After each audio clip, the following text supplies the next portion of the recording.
Kami kelompok 11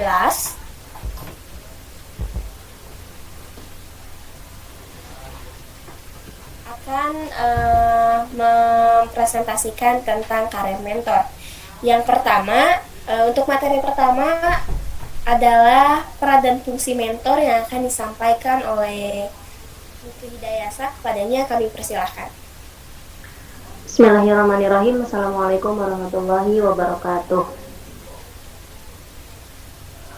Sebelumnya, Salam. sebelumnya suara saya terdengar. Terdengar. Ya, di sini saya akan mencoba untuk sedikit menjelaskan tentang peran mentor. Yang pertama, peran mentor adalah proses pembimbingan. Di antaranya, poin pertama, pengenalan rekan kerja. Di dalam masa orientasi, mentor akan melakukan beberapa upaya yang bertujuan meningkatkan kapabilitas orientasi di kemudian hari. Orientasi di tahap awal dapat berupa pengenalan rekan sekerja. Pengenalan terhadap karyawan lain merupakan hal penting, mengingat di dalam pekerjaan mereka akan banyak melakukan kerja dalam tim. Yang kedua yaitu pemberian tanggung jawab. Selain dari pengenalan lingkungan, di tahap orientasi, perawat pemula juga dipacu untuk memiliki tanggung jawab. Setiap tugas yang diberikan oleh mentor sebenarnya merupakan wadah untuk mengasah tanggung jawab. Seperti yang dilakukan seorang mentor yang terkadang memberikan tugas kepada perawat pemula, salah satu tujuannya supaya orienti menggali kreativitas. Mohon maaf sebelumnya, saya tadi lupa menyampaikan, saya akan menjelaskan sedikit tentang peran mentor bagi perawat pemula. Yang ketiga yaitu mengasah berpikir kritis. Walaupun diberikan tugas dan tanggung jawab dan dipacu untuk berpikir kritis, perawat pemula tetap akan dibimbing oleh mentor yang ditunjuk, seperti yang dilakukan seorang mentor di ruang perawatan intensif. Seorang mentor akan sungguh-sungguh mendampingi perawat pemula agar bisa memiliki kualitas pemahaman yang baik. Selain itu, diharapkan seorang perawat pemula bisa memiliki pemahaman dan prinsip yang teguh dalam skill merawat sesuai standar kompetensi, sehingga tidak akan terbawa oleh penyimpangan standar perawatan yang mungkin dilakukan oleh beberapa perawat yang lebih senior. Dan yang keempat yaitu pendalaman sesuai keilmuan. Proses pembimbingan dilakukan secara mendalam pada bidang keilmuan yang harus dimengerti oleh perawat. Hal ini disampaikan oleh seorang mentor di ruang perawat intensif. Di beberapa akhir tahap orientasi, perawat pemula juga diminta untuk melakukan presentasi di depan komite keperawatan yang akan menilai kemampuan perawat pemula dalam memberikan asuhan keperawatan sesuai ilmu keperawatan yang ada saat ini. Selanjutnya, peran kedua yaitu peran dan fungsi mentor. Yang pertama, evaluasi terhadap perawat pemula. Mentor akan menilai apakah perawat pemula masih harus didampingi atau sudah dapat dilepas. Dengan variasi latar belakang orienti, tentunya akan ada perbedaan dari tiap perawat pemula. Seorang mentor perlu menilai karakteristik dari perawat pemula yang dibimbing dan menetapkan strategi yang tepat untuk pembinaan perawat pemula. Pembinaan dalam kelompok yang beranggotakan para perawat pemula menjadi salah satu upaya untuk mempercepat proses adaptasi. Yang kedua yaitu meningkatkan motivasi. Seorang mentor akan berperan sebagai motivator bagi perawat pemula agar para perawat pemula tidak segera putus asa dan bisa mencapai target dengan cepat. Seringkali seorang mentor akan berhadapan dengan perawat pemula yang tidak memiliki rasa percaya diri yang kuat. Seorang mentor dengan 18 tahun pengalaman bekerja meyakini bahwa mentor cukup memegang andil mengurangi ketegangan. Cara yang dilakukan mentor adalah dengan memberikan kepercayaan dan bimbingan. Lebih lanjut, seorang mentor di ruang perawatan intensif mengatakan bahwa dirinya perlu memotivasi terus-menerus agar orienti tidak lambat dalam bekerja. Hal ini dianggap berhasil dalam mengatasi kelambatan perawat pemula. Yang ketiga yaitu menciptakan lingkungan kondusif. Seorang mentor menemukan perawat pemula yang masih belum bisa menghadapi situasi kerja. Hal tersebut akan membuat perawat pemula rentan mengalami stres. Pada kondisi ini, seorang mentor akan berupaya mengurangi stres perawat pemula tersebut. Yang terakhir yaitu peran mentor juga menjadi role model. Menjadi role model bagi perawat pemula adalah merupakan peran yang dapat dilakukan oleh seorang mentor. Mentor berupaya menjadi role model yang baik bagi para orienti dengan berupaya menampilkan hal-hal positif. Selanjutnya yaitu tantangan seorang mentor. Apa saja sih tantangan seorang mentor? Yaitu yang pertama, menciptakan lingkungan kondusif. Perbedaan zaman mempengaruhi pola pembinaan bagi perawat pemula. Selain itu, perbedaan demografi usia antara perawat pemula dengan mentor mempengaruhi cara pendekatan mentor dalam membina perawat pemula yang termasuk dalam generasi masa kini. Mentor mengidentifikasi masalah yang timbul ketika proses penerimaan karyawan diperoleh dari luar Jawa yang memiliki pola kebiasaan dan budaya yang berbeda. Pengenalan berdasarkan latar belakang budaya dipercaya menjadi salah satu penentu keberhasilan pendekatan kepada perawat pemula. Di sisi lain, mentor di ruang rawat inap medikal memahami bahwa sulit bagi seorang perawat pemula untuk memiliki loyalitas tinggi pada masa orientasi. Para pemula masih membutuhkan banyak waktu untuk menumbuhkan semangat pengabdian bagi institusi tempat ia bekerja, sehingga mentor tidak banyak memberi tuntutan kepada perawat pemula. Tantangan selanjutnya yaitu menjadi role model. Di tengah upaya para mentor untuk memberikan teladan yang baik bagi perawat pemula, ternyata masih ditemukan perawat senior yang memberikan contoh sebaliknya. Hal ini menjadi batu sandungan bagi keberhasilan bimbingan mentor. Mungkin dari saya dicukupkan sekian. Mohon maaf apabila ada kesalahan. Assalamualaikum warahmatullahi wabarakatuh. Waalaikumsalam warahmatullahi wabarakatuh. Terima kasih kepada Teknuke selaku pemateri pertama. Materi selanjutnya adalah manfaat mentor. Manfaat dari mentoring yang akan dibawakan oleh Pangeran Aijat. Kepadanya kami persilahkan. Bismillahirrahmanirrahim. Assalamualaikum warahmatullahi wabarakatuh. Di sini saya akan melanjutkan pembahasan dari saudari Nuke yang berkaitan dengan manfaat mentoring. Yang pertama, sebagai seorang penasihat, yakni advisor. Seorang mentor harus dapat mendukung dan memberikan masukan yang baik kepada siswanya, paham terhadap kemampuan siswanya, serta membantu dalam meningkatkan kepercayaan diri siswa. Yang kedua, sebagai seorang pelatih, yakni coach, membuat peraturan dan instruksi yang mendukung proses mentoring, melihat hasil dan menerima masukan untuk dianalisa dan dikembangkan kembali. Dan yang ketiga, sebagai seorang konselor, yakni konselor, mendukung secara psikologis, menjadi pendengar yang baik dan paham menyampaikan materi mentoring kepada para siswa. Yang keempat, sebagai seorang pendamping atau penyedia jejaring kerja, yakni guide networker, turut mendampingi siswa ketika mereka perlu mendapatkan pengetahuan atau materi baru dari pihak lain, memperkenalkan para siswa kepada sebuah nilai dan kebiasaan baru yang harus dipenuhi oleh mereka dalam melakukan proses mentoring. Yang kelima, sebagai seorang yang menjadikan model peran, yakni role model, mentor dapat dijadikan contoh baik bagi siswanya, mempunyai keterampilan dan kualitas yang baik. Dan seterusnya, yang keenam, sebagai seorang wali, yakni sponsor, bertindak seperti layaknya seorang wali murid yang memfasilitasikan kebutuhan siswa dalam melaksanakan mentoring.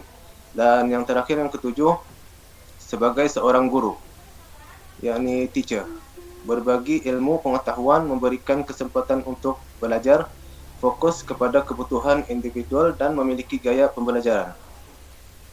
Dan seterusnya, next.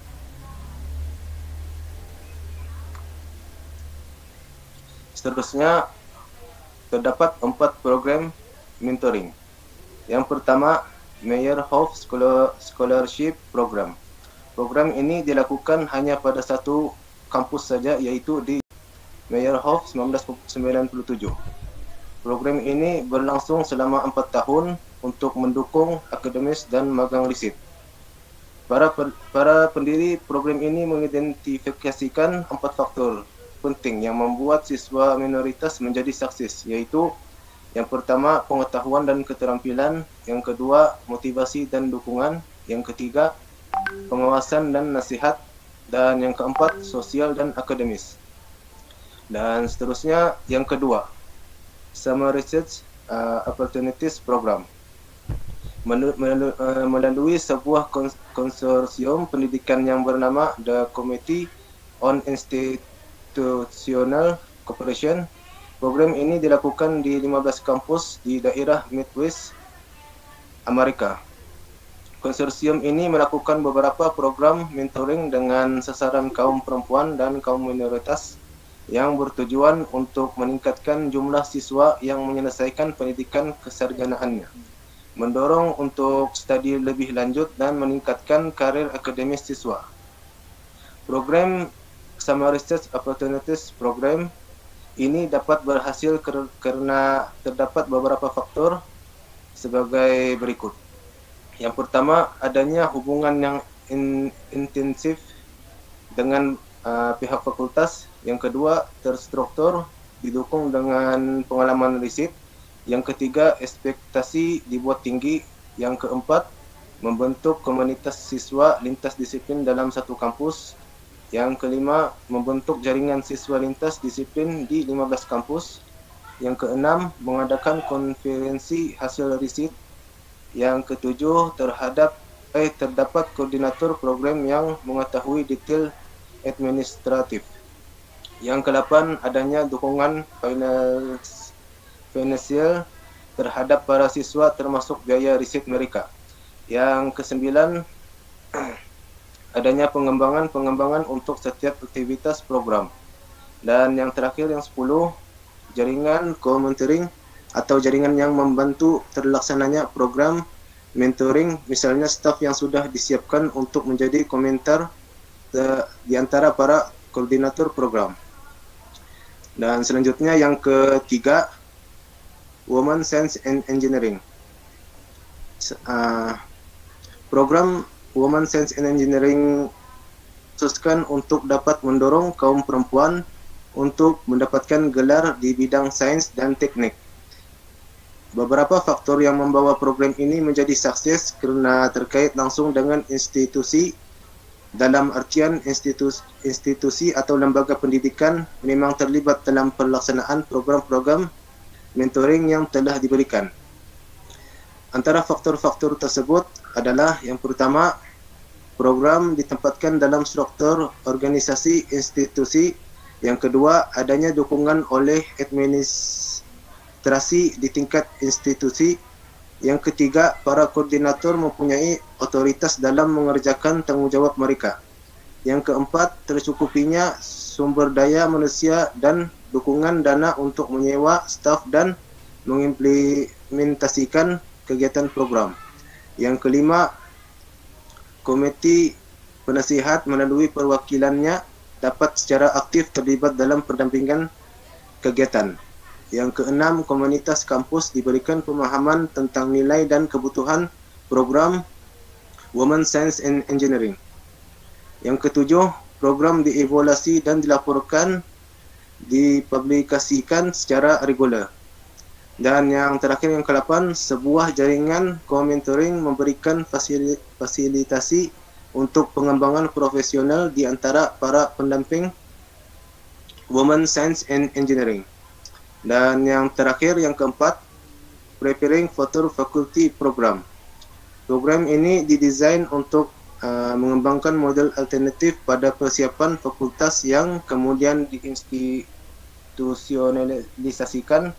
Program ini merupakan sebuah inisiatif nasional yang dibuat sejak tahun 1993 oleh American Association of College and University dan oleh Council of Graduate Schools dengan dana berasal dari Pew Charitable Trust.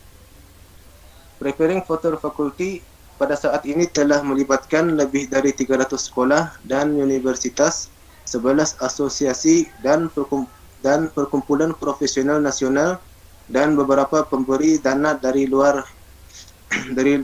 negeri. Program Preparing Future Faculty ini bertujuan untuk memenuhi kebutuhan universitas akan lulusan PhD serta membantu calon peserta doktoral untuk memilih program yang sesuai dengan tujuan karirnya. Sekian materi daripada saya dan dikembalikan kepada moderator.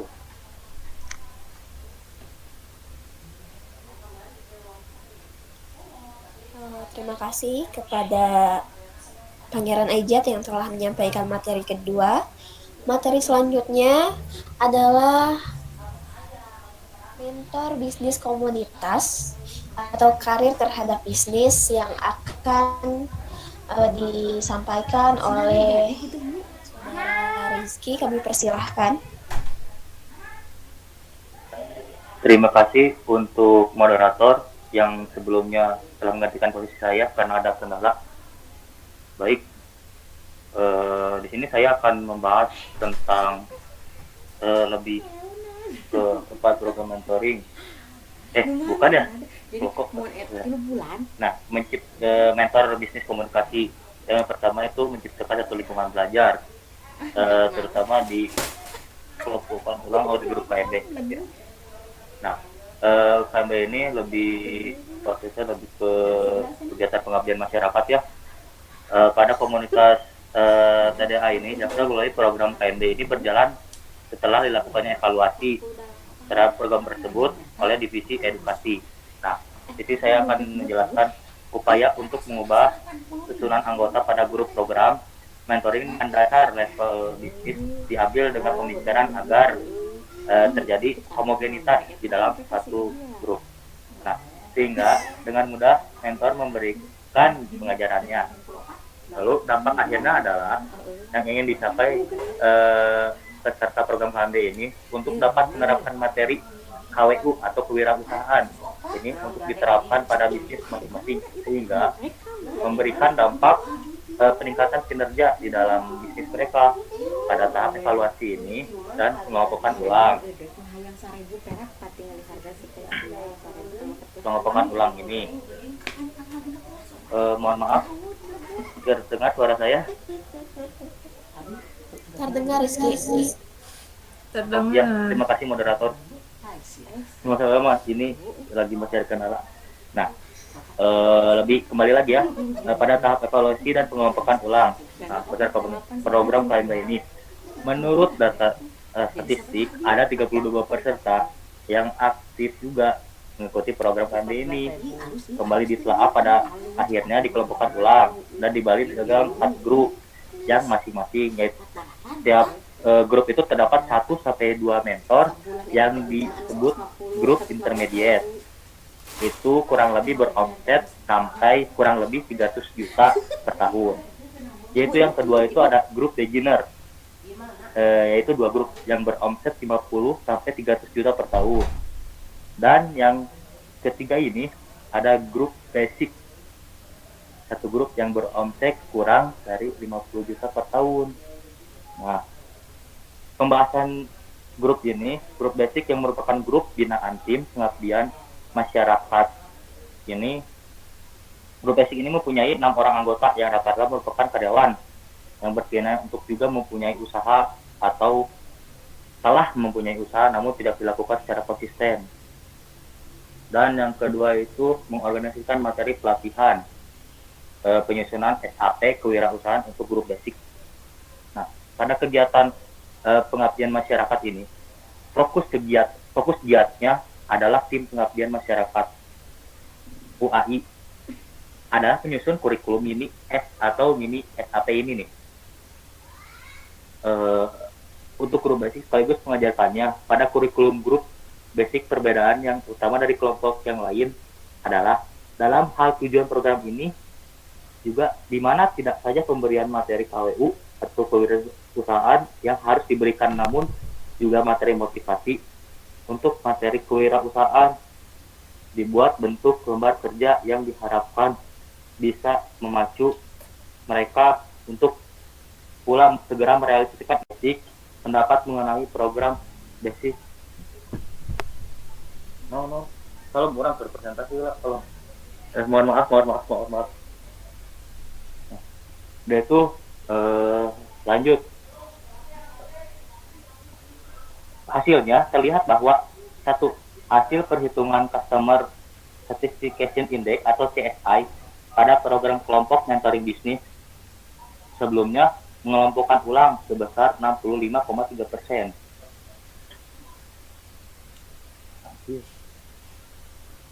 Bejaan salam heula. Mohon maaf. Aduh. Ya. Tunggu. Nah, lanjut. Beberapa komentar ini, saran yang diberikan mentee adalah diharapkan pembagian mentor sesuai passion dari mentee. Kedua, program KMB Grup Basic yang dilaksanakan di UAI ini merupakan model pembelajaran yang mungkin sangat diterapkan pada seluruh peserta KMB.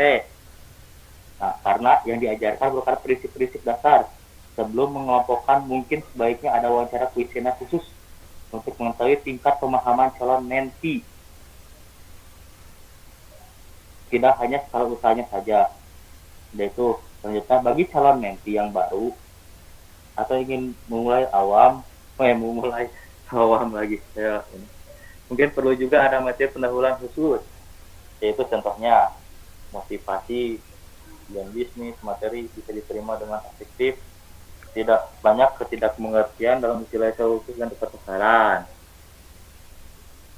Nah, mungkin ini yang keempat ya, mengevaluasi program survei kepuasan. Ini dari hasil pengabdian masyarakat ini diperoleh kesimpulan juga atau keputusan ya, bahwa program PMB pada kepengurusan TDA Jaksel 5.0 lah adalah sebagai berikut. Satu, telah dilakukan perbaikan program PMB dengan mengacu pada konsep training atau pelatihan yang efektif yang berfokus pada regrouping peserta KMB sesuai dengan level bisnis, serta telah dikembangkan pula kurikulum unik KWU kewirausahaan pada program PMB TDA Jaksel. Utamanya untuk grup basic ini yang mengacu pada materi disertai juga dengan template-nya atau agar audiens atau peserta dapat menggunakan peralatan serta penambahan materi motivasi. Dua, dengan adanya perbaikan program ini, efektivitas atau efisiensi program PMB bisa dicapai, dan menurut survei yang dilakukan pada grup basic terlihat bahwa kepuasan mereka meningkat 25%. Hasil akhir juga yang diperoleh dengan adanya perbaikan program ini, efektivitas program KMB bisa dicapai. Mungkin ada sedikit cara, diharapkan juga ya kelompok lain bisa menggunakan konsep perbaikan ini dengan misalnya pendekatan dengan melihat kebutuhan masing-masing kelompok atau level. Selain itu, evaluasi kedepannya bisa dilakukan pada hasil program KMB ini. Tidak juga hanya sekedar ya mengukur kepuasan saja. Mungkin sekian dari saya. Selanjutnya dilontarkan oleh moderator. Silakan, terima kasih.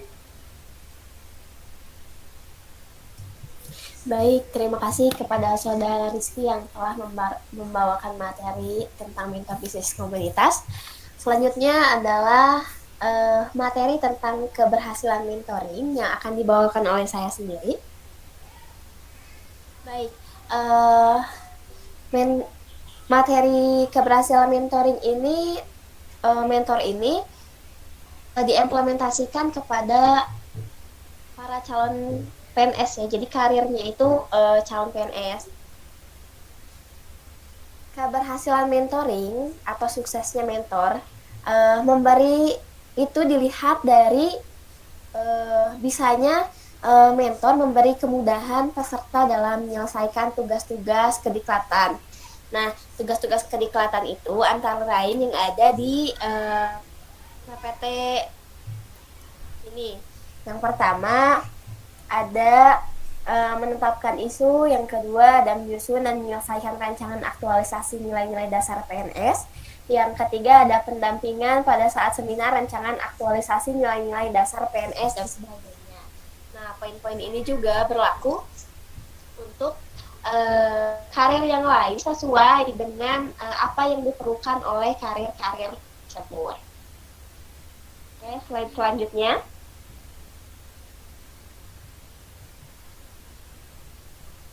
Selanjutnya. Ya, terima kasih. Nah, ini baik. Mentoring yang dilakukan ini jika tidak dibekali dengan pengetahuan tentang apa yang akan dibimbingnya, ya dengan nama lain sesuai karir yang akan diambil klien. Kalau misalnya mentornya nggak tahu kliennya itu mau ngambil apa, maka mentoringnya tidak akan berhasil. Nah, berikut ada alternatif yang dapat disarankan sehingga mentor dapat melakukan kegiatan mentoring dengan berhasil. Nah, yang pertama ada sosialisasi peran mentor. Nah, sosialisasi peran mentor ini dimaksudkan agar para mentor mengetahui fungsinya sebagai mentor, kedudukannya sebagai mentor, dan kewajibannya sebagai mentor. Sehingga dalam melakukan mentoring, mewujudkan sosok pendamping dan pembimbing yang dapat memberikan kemudahan bagi peserta untuk mencapai tujuan dan sasaran pembelajaran. Yang kedua, ada workshop peningkatan kompetensi mentor. Workshop peningkatan ini dimaksudkan agar para mentor sebelum melaksanakan kegiatan mentoring, di mana mentor telah memahami apa yang akan mereka lakukan pada saat melakukan kegiatan mentoring nantinya. Jadi mentor harus menguasai apa yang akan mereka berikan kepada klien dengan mengikuti workshop-workshop yang ada. Nah, selanjutnya ada tersedianya buku panduan mentoring. Buku pedoman mentoring ini dimaksudkan sebagai bahan referensi dan bahan bacaan bagi mentoring atau bagi para mentor untuk melakukan pendampingan dan pembimbingan. Jadi sudah ada buku panduannya, tidak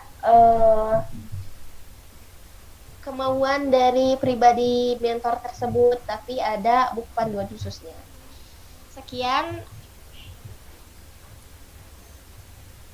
yang bisa saya sampaikan dan materi yang bisa kami sampaikan. Untuk itu kami akan buka sesi tanya jawab karena waktunya masih cukup lama.